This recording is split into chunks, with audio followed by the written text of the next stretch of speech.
Graça e paz, irmãos. Abramos em Atos, capítulo de número 9. Atos 9.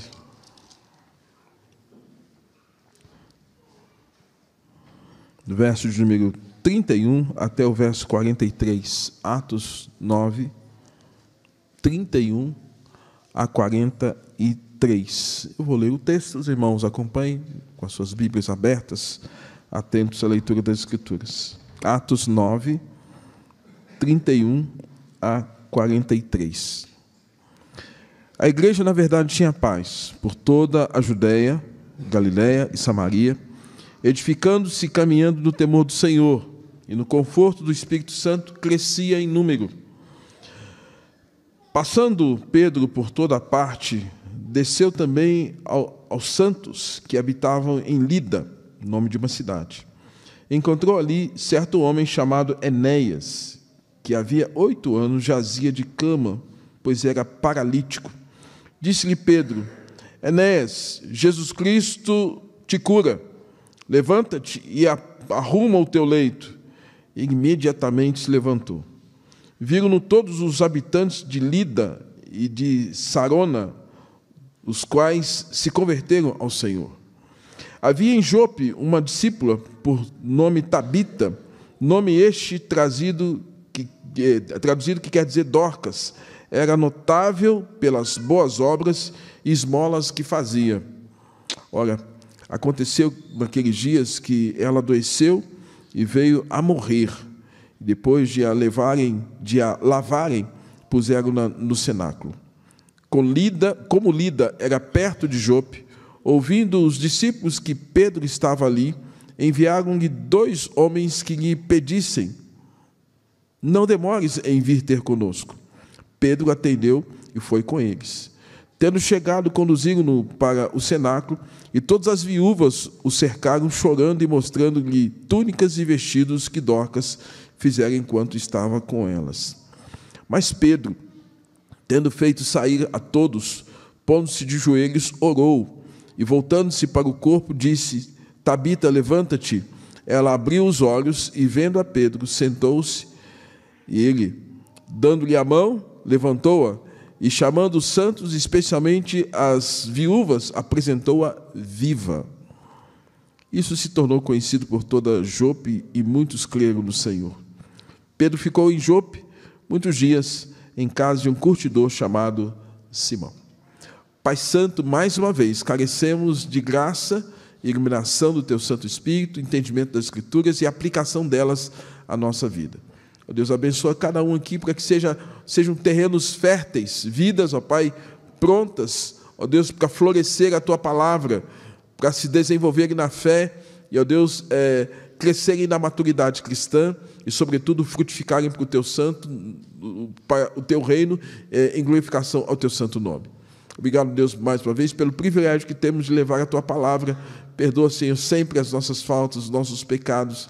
Limpa o nosso coração, tira toda angústia e sofrimento, ó Deus, nesta hora, para que possamos, de fato, nos alimentar, nos deleitar da palavra viva do Senhor. Em nome de Jesus. Amém. Amém. Irmãos, tema desta noite, o toque da graça. O toque da graça. A doutrina da graça é a doutrina que é espinho dorsal da Igreja Presbiteriana do Brasil, em especial das igrejas reformadas. Igrejas sérias tratam com muita seriedade a doutrina da graça. E a doutrina da graça não é meramente um arcabouço sistematizado, mas é algo prático, algo vivo. A doutrina da graça, irmãos, tem como premissa mostrar que todos estamos na condição de indignidade, de corrupção. Lembrando um dos primeiros pontos do calvinismo, que é a total depravação, ou seja, que todos nós estamos inclinados ao pecado, inclinados ao mal, indispostos ao bem, e a nossa prática de vida será sempre, sem Cristo, a busca do pecado. E uma vida em pecado.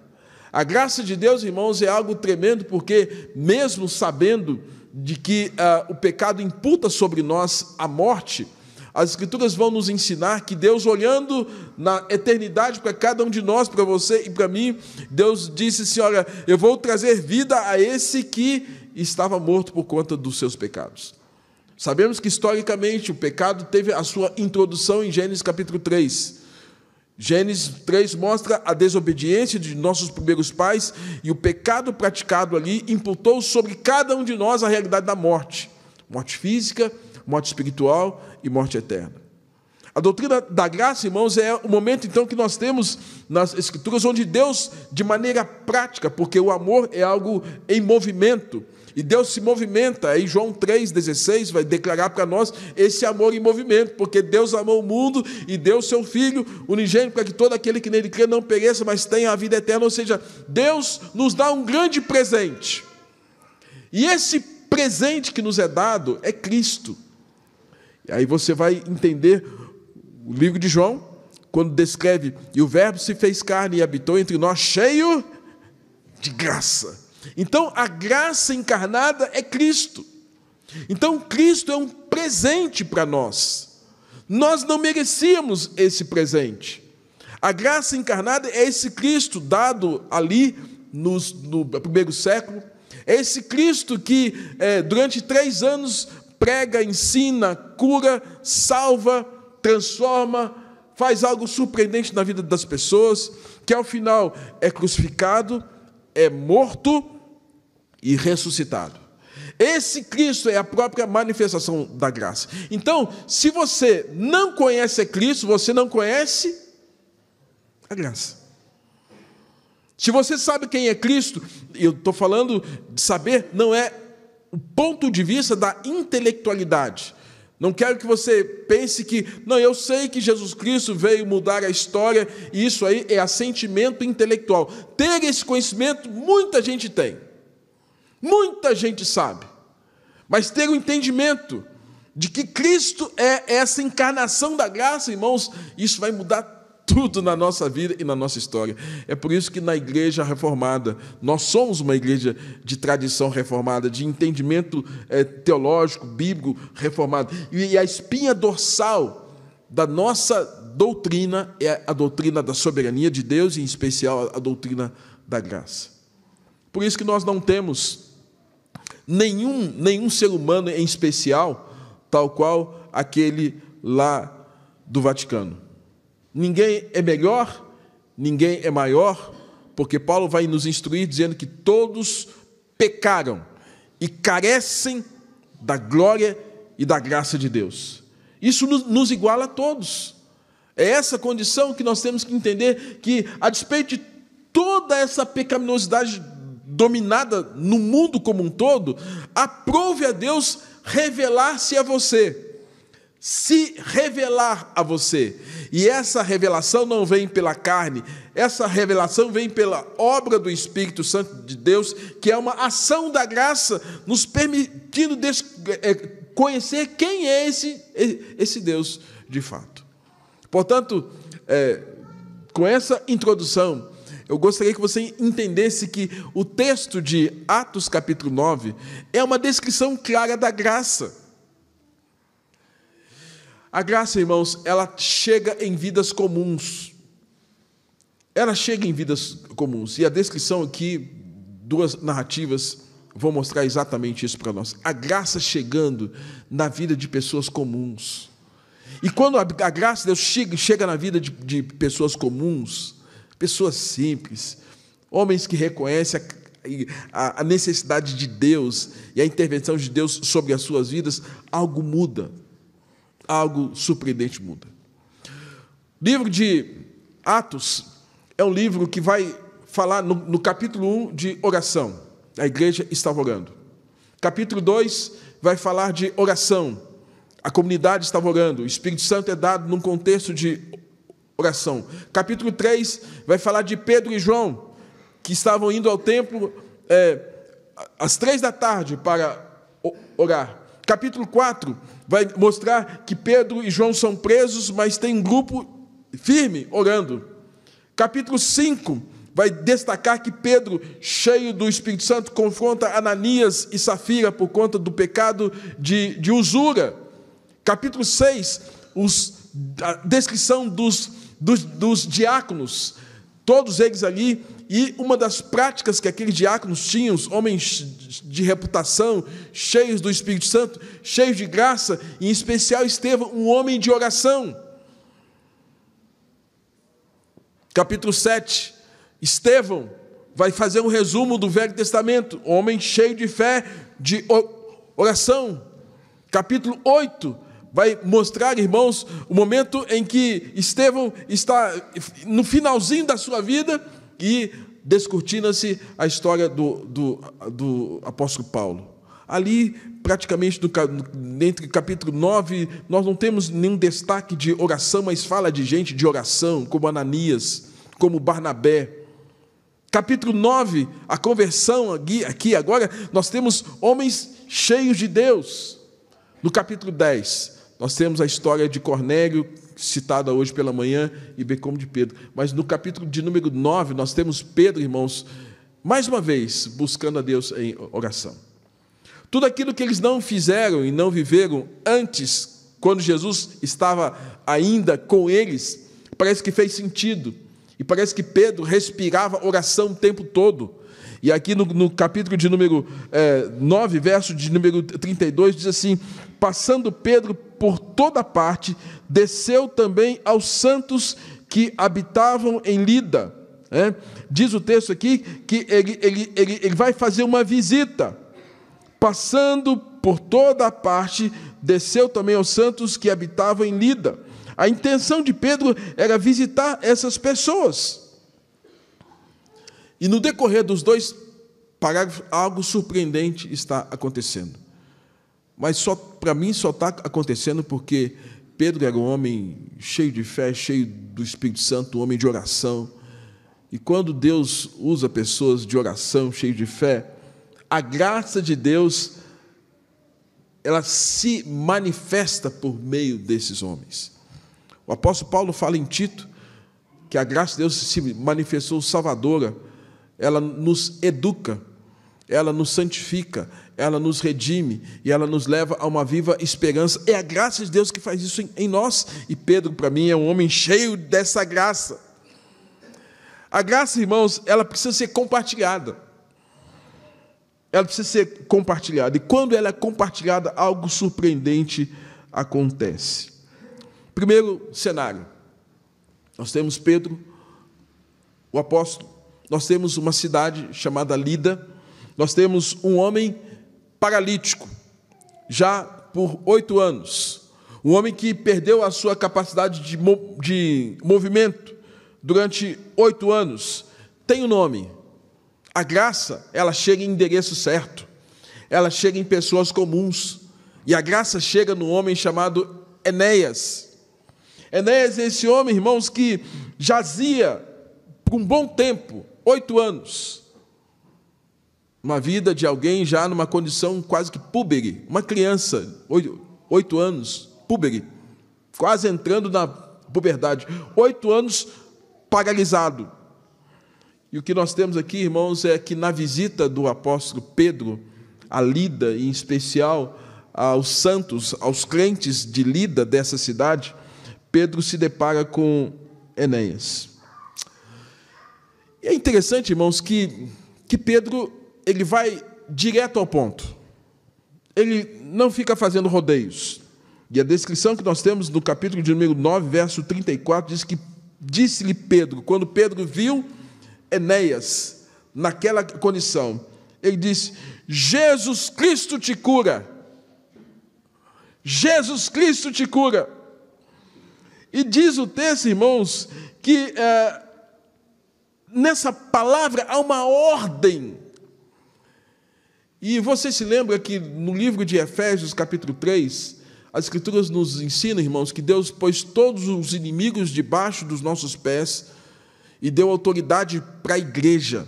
Pedro representava a igreja de Cristo. Nós temos, em Lucas, capítulo de número 10, quando o Senhor diz que os 70 haviam recebido autoridade diante de demônios, principados e potestade. Na grande comissão, Jesus diz: toda a autoridade me foi dada no céu e na terra. Ide, portanto. Portanto, Pedro, irmãos, é alguém que está usando da autoridade do nome de Cristo e do poder de Cristo e do poder dessa graça para levar as pessoas o evangelho. E, amados, Pedro não titubeia e chega para Enéas e dá-lhe uma ordem: levanta e arruma o teu leito. Sai dessa condição. Querido, simbolicamente, quando eu leio um texto desse aqui, é bem provável que nem todos estão numa condição de paralisia física. Nem todos estão numa cadeira de roda ou fazendo uso de uma muleta. Mas é possível que nós olhemos para esse texto e vejamos um quadro de pessoas numa paralisia espiritual. Pessoas numa condição em que eles não têm movimento, perderam em algum momento da vida, perderam em algum momento da história, perderam em algum instante no casamento, no trabalho, na igreja, perderam nos seus sonhos, estão totalmente paralisados. Eu quero dizer para esses queridos, ou para essas pessoas que porventura estejam nessas condições, em nome de Jesus, levanta. Em nome de Jesus, saia desta paralisia. O tempo urge. Nós não podemos, queridos, lidar com circunstâncias as quais algumas circunstâncias da vida tenha paralisado a nossa história, paralisado a nossa vida. O texto mostra, irmãos, a autoridade do apóstolo e a autoridade de Deus por meio do apóstolo, revelando graça, porque mudar aquela condição era trazer vida para alguém que estava nessa circunstância de perda de mobilidade. E a perda da mobilidade aqui pode ser traduzida também na perda de movimento, de oração, de vida, de fervor, de entusiasmo, de caminhar, de seguir em frente. E, amados, diz o texto que, sob a ordem de Pedro, ele imediatamente se levantou. Imediatamente ele se levantou. Isso mostra, irmãos, o poder do Evangelho, porque o Evangelho é o poder de Deus para a salvação de todo aquele que crê, primeiro do judeu, depois do grego. Citamos aqui Atos 2, primeiro do judeu, Pentecostes dos judeus, Atos 10, Pentecostes dos gentios, mas é o poder de Deus que se manifesta para salvar e para mudar a vida e a história de muitas pessoas. Queridos, o tempo urge e muitos de nós estão paralisados. É preciso que haja movimento em direção à palavra, movimento em direção à santificação, movimento em direção à comunhão, movimento em direção ao serviço a Deus, como quem diz: Senhor, eis-me aqui, envia-me a mim. E, amados, quando Pedro é usado para trazer essa palavra de cura, e a palavra de cura impressiona não somente aquele que recebe, mas impressiona também aqueles que estão perto. E aqueles que estavam perto, observando o que estava acontecendo com Enéas, e vendo o que Deus faz por meio de Pedro, onde essa graça chega na vida daquele homem, nessas condições, o verso de número 35 diz: viram-no todos os habitantes de Lida e de Sarona, duas cidades, uma distante da outra, cerca de 5 a 19 quilômetros de Jerusalém. Viram aquilo e, amados, impressionou. Alguém disse: Deus está nisso, Deus está nisso. A graça de Deus chegou não somente naquele que foi curado, mas a graça de Deus chegou também em gente que viu as ações e os sinais de Deus. E, amados, Deus tem feito maravilhas com a nossa vida. Quanto vale os seus olhos? Quanto vale seu coração batendo? Quanto vale essa capacidade sua de se movimentar? Quanto vale o seu intelecto funcionando naturalmente? Quanto vale, irmão? Ah, Deus não me abençoa. Nada acontece de bom na minha vida, então perca essas habilidades. E você vai ver quanto custa isso. Talvez custe muito dinheiro na mão dos médicos.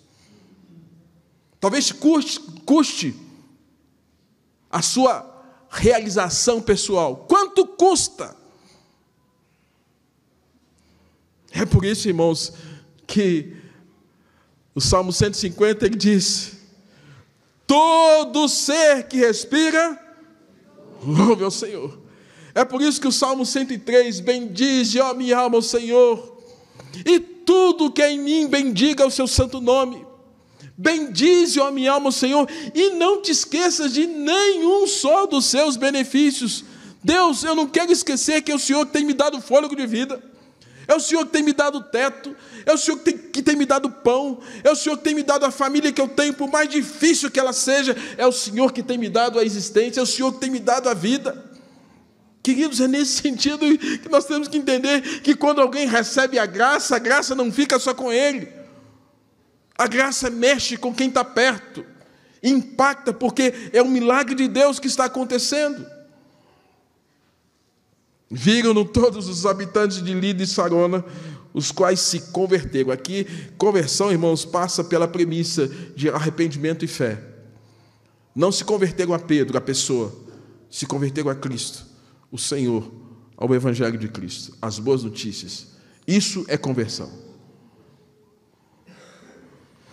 Segundo quadro que o texto pinta para nós, irmãos, desse toque da graça, o toque da graça que chega em Enéas e levanta Enéas e traz conversões. Segundo, o toque da graça que chega num quadro em que nós temos uma cidade chamada Jope.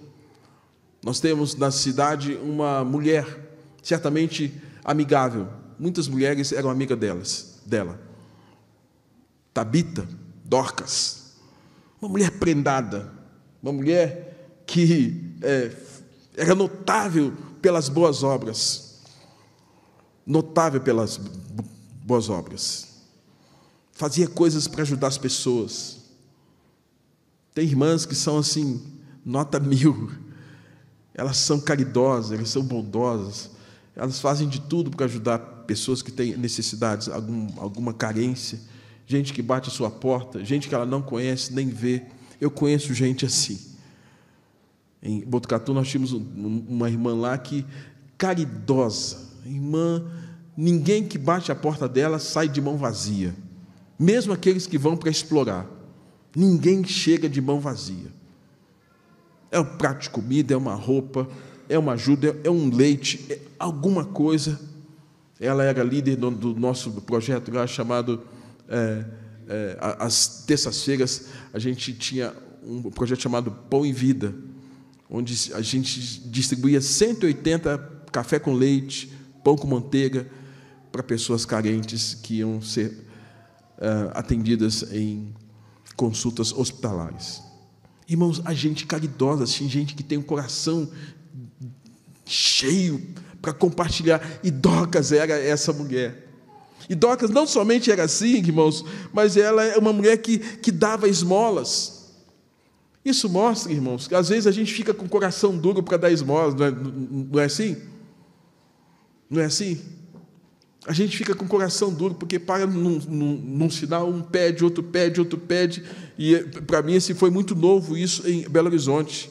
Confesso que eu não vivia essa realidade.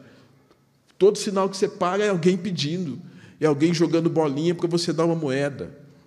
E às vezes o nosso coração se fecha.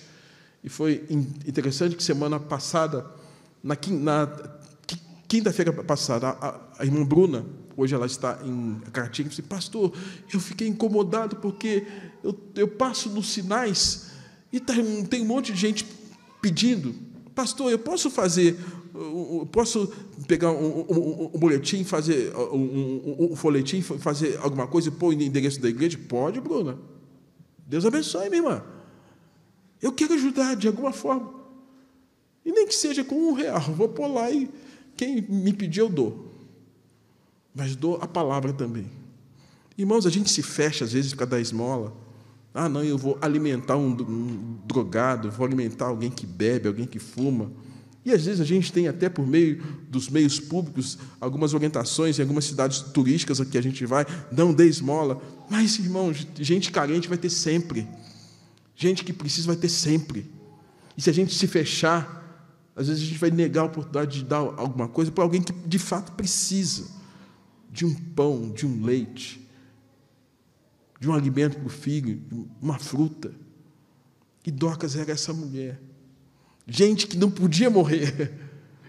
E diz o texto, irmãos, que essa irmã, ela adoeceu. Doença chega na casa de gente boa também. Doença chega na casa de gente boa. Doença chega na casa de gente crente. Doença chega na casa de gente que a gente fala, não, essa pessoa não podia morrer nunca.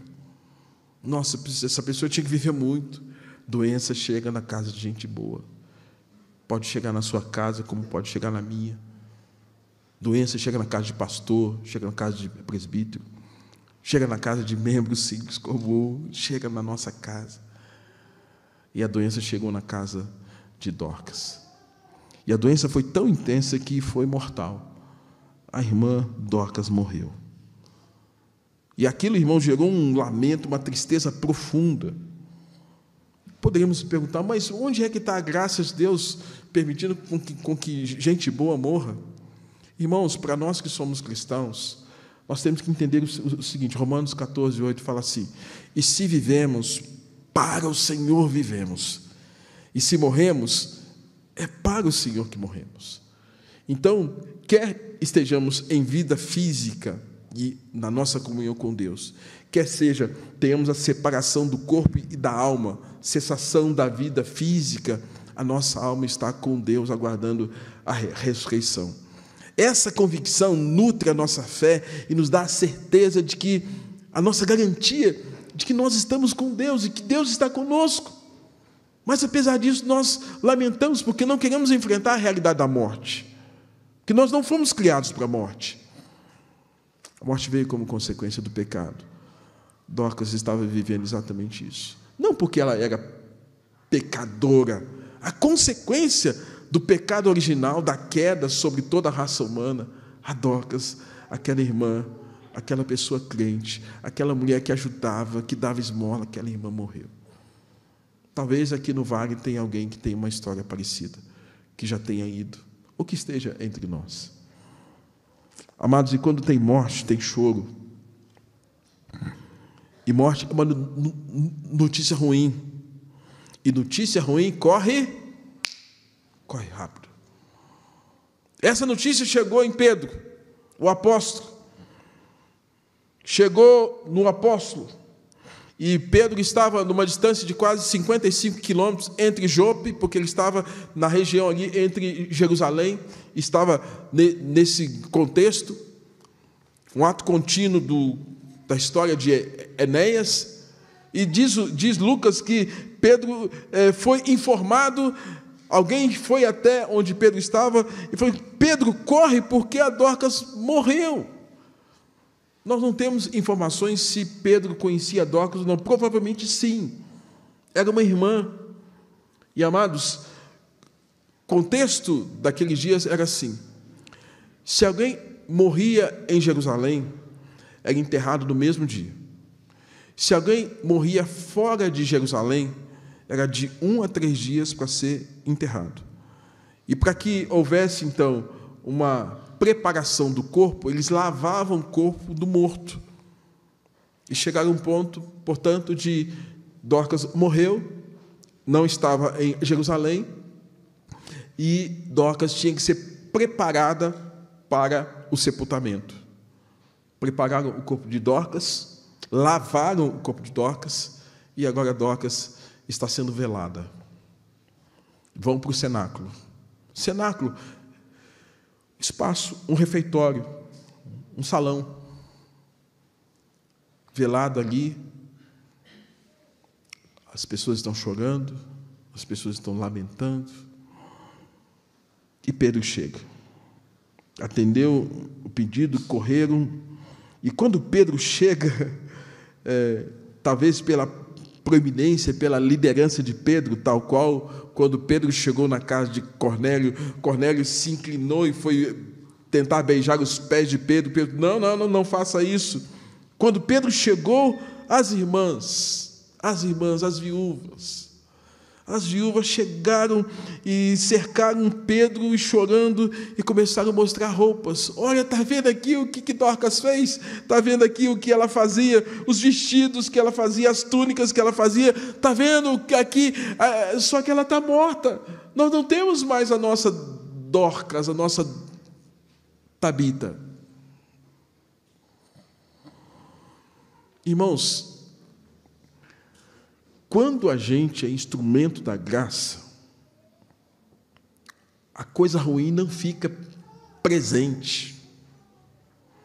Quando a gente é instrumento da graça de Deus, Deus usa quem Ele quer e do jeito que quer, da maneira que quer, para que o ruim, a tragédia, a dor seja amenizada. Nós temos que saber que nós fomos chamados para ser instrumento de Deus, para comunicar graça. Nós não temos vocação para o urubu, que só quer carniça, podridão, só quer tragédia e coisa ruim. Nenhum de nós precisa e deve agir assim. O que nós carecemos, o que nós precisamos, irmãos, é sermos instrumentos dessa graça. E Pedro aqui, como Jesus é a encarnação da graça, Pedro é instrumento da graça. E eu quero que você entenda que você pode sair daqui nessa noite como instrumento da graça, não como instrumento de maldição. Paulo fala em Romanos: abençoai e não amaldiçoeis. E quando a gente é instrumento da graça, irmãos, nem que seja por uma palavra de consolo, de encorajamento, uma palavra que levanta, uma palavra que ajuda, uma palavra que dá luz, esclarece. Pedro é instrumento da graça, irmãos. E como sempre, diz que Pedro entra naquele cenáculo, verso de número 40, e mandou todo mundo sair. Eu fico pensando na cara daquele povo. Nossa, o apóstolo está bravo. Mandou, gente, todo mundo saia. Eu fico pensando na cara deles. Pedro se coloca de joelhos e vai fazer aquilo que é costume, aquilo que ele aprendeu. Vai orar. Vai orar. Ele ora e há um momento, se o corpo estava aqui, ele se volta para o corpo. Diz o texto e diz: olha a autoridade, irmãos. Olha a autoridade. Tabita, levanta. Uma única palavra. Tabita, levanta. Lucas, que é o autor do livro, o médico, ele não fica titubeando sobre os acontecimentos e de imediato ele fala que ela se levantou, abriu os olhos, viu Pedro e sentou. Irmãos, o que é isso? Ressurreição. O que é isso? Milagre. O que é isso? Ressurgimento. Ah, irmãos, como tem nos faltado autoridade para dar palavras para as pessoas, para que, em condições as quais elas se vejam tão dominadas pelo mal, pela tragédia, pelo ruim, pelo noticiário, o quanto nós precisamos ter essa autoridade de Pedro para simplesmente dizer e dar uma ordem: Tabita, levanta. Abrir os olhos, se levantar e retomar a vida. Da mesma forma, irmãos, que Enéas tinha a sua vida paralisada, Dorcas teve a sua vida ceifada pela consequência da morte. Mas agora Deus dá a oportunidade de que, por meio de Pedro, instrumento da graça de Deus, ela recobre a vida, recobre os sonhos, recobre as suas ações, as suas atividades domésticas, as suas prendas, as suas habilidades, as suas doações. Aquela mulher não estava mais morta. E diz o texto, irmãos, que ele deu a mão, um ato de ajuda, de amparo, um ato contínuo. Quem volta a viver precisa de gente para estar ao lado, de apoio. Levanta da mão e chama os santos. Aqui, os santos são os irmãos, é a igreja. Chama os santos e, em especial, as viúvas, porque eram pessoas que certamente já tinham perdido seus, já tinham vivido experiências dolorosas e que sabiam o que era perder alguém. Chama as viúvas e diz o texto que apresenta Tabita viva.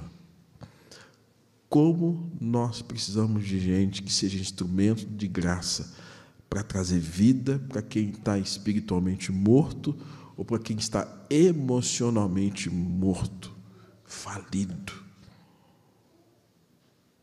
Como? E quando algo surpreendente acontece, irmãos, é graça. É graça. E quando alguém sai dessa condição, é graça. Eu tenho orado para que Deus manifeste graça sobre as nossas vidas, sobre os nossos familiares, sobre os nossos filhos, sobre os nossos amigos, sobre a nossa nação, sobre as nossas igrejas, sobre os nossos líderes. Deus levantar gente que foi tomado pela morte, perdeu o desejo de viver, ou pessoas que estejam andando pelo vale da sombra da morte. Deus traz a vida, tira do vale, traz novos sonhos. Irmãos, é graça de Deus. E essa graça, irmãos, fez com que aquele acontecimento, a princípio de Enéas, e depois a 55 quilômetros em Jope, aquilo fosse informado. As pessoas passaram a ter a informação do que tinha acontecido com Dorcas. E o milagre da vida de Dorcas trouxe novamente a oportunidade que as pessoas pudessem ver que não era Pedro, mas o Deus de Pedro, que não era o ex-pescador, agora pescador de homens, mas que era o Deus que Pedro servia, que estava fazendo aquilo tudo. Algo surpreendente para trazer vida, para gerar novos sonhos, para trazer esperança para quem estava morto. Queridos, é nessa condição que eu entendo que cada um de nós precisa do toque da graça. O que havia de bom em Enéas para que ele fosse abençoado? O que havia de bom em Dorcas para que ela fosse abençoada? Nossa, ela dava esmolas, mas a Bíblia fala, não de obras, para que ninguém se glorie. Não de obras, para que ninguém se glorie. A graça de Deus é um favor imerecido, o qual Ele nos dá. E essa graça, quando chega na nossa vida, ela traz salvação. Eu gostaria que você pudesse entender que é o grande presente de Deus para você e para mim. Mas esse presente não pode ficar tão somente conosco. Nós precisamos repartir. E repartimos quando nós pregamos o Evangelho. Repartimos quando nós vivemos o que Cristo nos ensina a viver. Repartimos quando somos instrumentos de Deus na vida de alguém. Ontem, um ato simples. Eu fui no posto próximo lá ao bairro que eu moro para poder ver se tinha alguma situação de vacina. E aí, ao lado tem uma quadra. Eu estava lá, lendo um texto que eu havia pego, e vi um garotinho jogando bola, sozinho. Quem que ficou jogando bola sozinho? Sozinho. E chutava para cá, chutava para lá, chutava para lá. Eu me condoí menino. E fiquei observando e fiquei pensando, Deus, como às vezes nós queremos viver a vida e não tem ninguém para estar com a gente.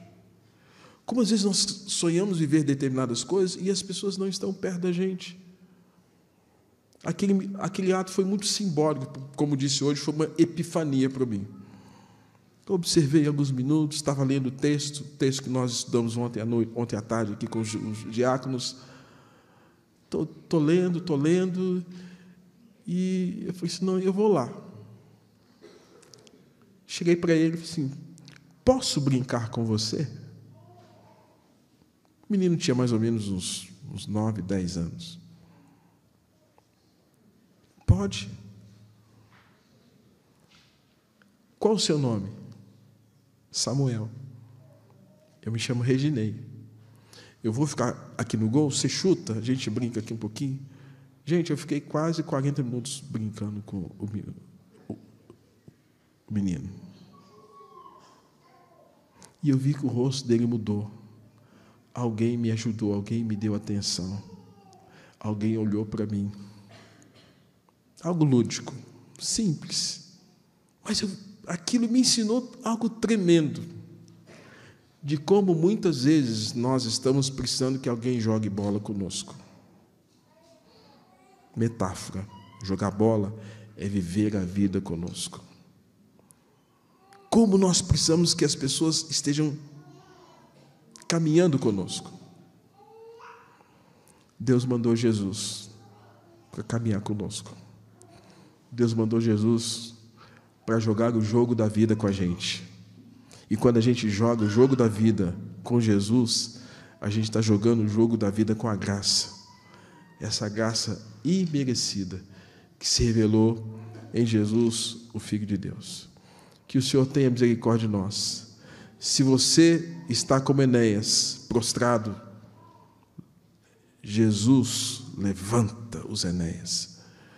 Se você está como Tabita, como Dorcas, levanta as Tabitas, levanta Dorcas, levanta esses homens que estão mortos, levanta essas mulheres, esses jovens que estão mortos. Deus levanta. Que o Senhor tenha misericórdia de nós. Amém?